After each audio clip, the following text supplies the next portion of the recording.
జగన్మోహన్ రెడ్డి గారు క్రైస్తవులందరూ బాగా ఇష్టపడతారండి జగన్మోహన్ రెడ్డి గారు.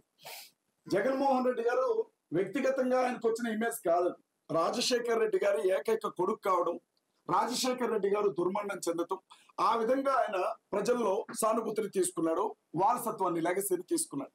ఆయన అనేక సార్లు చెప్పాడు, మీరు వినే ఉంటారు, నేను ఒక క్రైస్తవుణ్ణి, నేను బైబిల్ని నమ్ముతాను, నేను 4 గోడల మధ్య ప్రార్థన చేసుకుంటాను, మా అమ్మ ఒక క్రైస్తవురాలు అని అనేక సందర్భాల్లో చెప్పారు. నేను ఆయన ఏమడుగుతున్నానంటే, మీరు ఒక మాజీ ముఖ్యమంత్రి, మీరు ఒక పార్టీ అధ్యక్షుడు, 5 సంవత్సరాలు ముఖ్యమంత్రిగా పనిచేసినటువంటి వ్యక్తి మీరు ఏ క్రిస్టియన్ కమ్యూనిటీని, ఏ క్రిస్టియన్ రిలీజియన్ ఓన్ చేసుకుని అనేక సందర్భాల్లో సుమారు అండి, మీరు నమ్మండి, 1,60,00,000 అనధికారిక ఓటింగ్ ఉంది ఆంధ్రాలో క్రిస్టియన్స్ ది. 1,60,00,000 అనధికారిక ఓటింగ్. సర్టిఫికెట్స్ లో చాలా మంది హిందువులుగానే ఉన్నారు, కానీ వాస్తవంగా వాళ్ళు క్రిస్టియన్స్ గా ఉంటారు. చాలా మంది అనుకుంటారు మాలమాదిగలు మాత్రమే క్రిస్టియన్స్ అనుకుంటారు, అది తప్పండి. బీసీలో క్రిస్టియన్స్ ఉన్నారు, ఎస్టీలో క్రిస్టియన్స్ ఉన్నారు, కమ్మల్లో క్రిస్టియన్స్ ఉన్నారు, రెడ్లలో క్రిస్టియన్స్ ఉన్నారు, వెలమల్లో క్రిస్టియన్స్ ఉన్నారు, రిలీజియన్ పరంగా అనేక కులాల్లో క్రిస్టియన్స్ ఉన్నారు. వీళ్ళందరూ కూడా జగన్మోహన్ రెడ్డి గారిని ఎవరేమనుకున్నా మావాడు అనుకొని పల్లకిలో తీసుకొని వెళ్ళి ముఖ్యమంత్రి పదవిలో కూర్చోబెడితే, మణిపూర్ లో అంత పెద్ద విధ్వంసం జరిగినప్పుడు భారతీయ జనతా పార్టీకే మద్దతు పలికాడు తప్ప వ్యతిరేకంగా ఓటు వేయాల. అప్పుడే అందరి మనసు విరిగిపోయింది దాని మీద.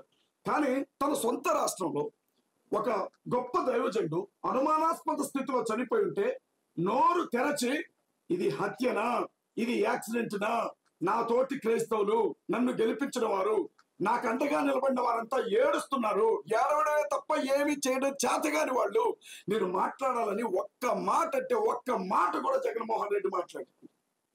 నేను అడిగాను జగన్మోహన్ రెడ్డి గారు, కనీసం ఇది 2 రాష్ట్రాల సమస్య అయిపోయింది. ఆ మనిషి ఏమో తెలంగాణలో బ్రతికే మనిషి, చనిపోయిందేమో ఆంధ్రాలో చనిపోయాడు. తెలంగాణ ప్రాంతంలోనికి శవాన్ని తీసుకుని వచ్చినప్పుడు నువ్వు పార్టీ అధ్యక్షుడిగా రాకపోయినావు, మాజీ ముఖ్యమంత్రిగా రాకపోయినావు, కనీసం ఒక క్రైస్తవుడిగా ఆ ఇంటికి సానుభూతి తెలపడానికైనా రాలేకపోయావు, నీ కాళ్ళేమైపోయాయని నేను అడుగుతా ఉన్నా వాళ్ళ జగన్మోహన్ రెడ్డి. నేను వాళ్ళు చెప్తా ఉన్నా, మాజీ ముఖ్యమంత్రి జగన్మోహన్ రెడ్డి గారు, వైఎస్ఆర్ కాంగ్రెస్ పార్టీ అధ్యక్షుడు జగన్మోహన్ రెడ్డి గారు, క్రైస్తవుల దెబ్బ ఎలా ఉంటుందో చూపిస్తాను, కాసుకోండి, సవాల్ చేసి చెప్తా ఉన్నా జగన్మోహన్ రెడ్డికి. ఇన్ని రోజులు భుజాల మీద నేను మోసినాం కదా, ఈ భుజాల మీద నుంచి నిన్ను నేల మీద ఎట్లా పడగొడతామో కూడా జగన్మోహన్ రెడ్డి చూసుకోవాలా. జగన్మోహన్ రెడ్డికి ఒక్క ఓటు కూడా పడనివ్వండి మేము చెప్తా ఉన్నాం. ఆంధ్ర రాష్ట్రంలో చాలా మంది అనుకుంటున్నారు జగన్ డబ్బులు ఇచ్చి మీటింగ్లు పెట్టిస్తున్నాడు అని అనుకుంటున్నాడు.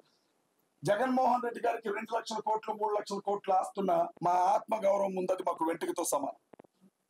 చేతులు చాపి వాళ్ళ దగ్గర వీళ్ళ దగ్గర డబ్బు తీసుకొని ఒక మనిషి చావుని ఉపయోగించుకోవాలనుకునే దుస్థితికి మేము ఇంకా దిగజారలేదు. జగన్మోహన్ రెడ్డి చంద్రబాబు నాయుడు గారినైనా మర్చిపోతామేమో, పవన్ కళ్యాణ్ అయినా మర్చిపోతామేమో, పురంధేశ్వరి గారినైనా మర్చిపోతామేమో, జగన్మోహన్ రెడ్డి గారిని మాత్రం మేము మర్చిపోండి.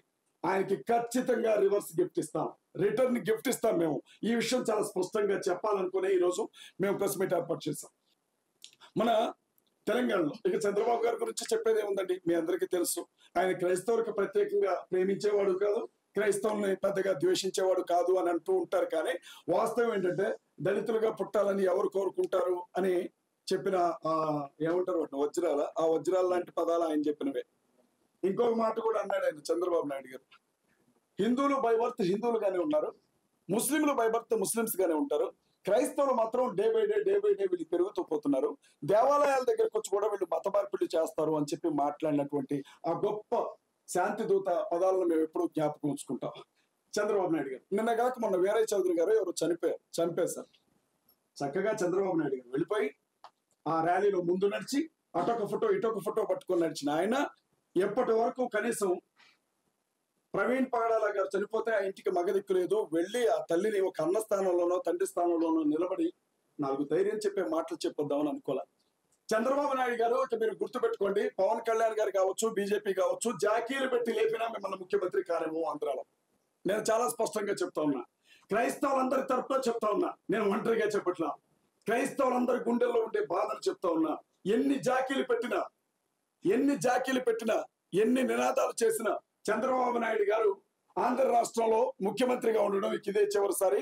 మీడియా మిత్రులకి మేము చెప్తా ఉన్నాం,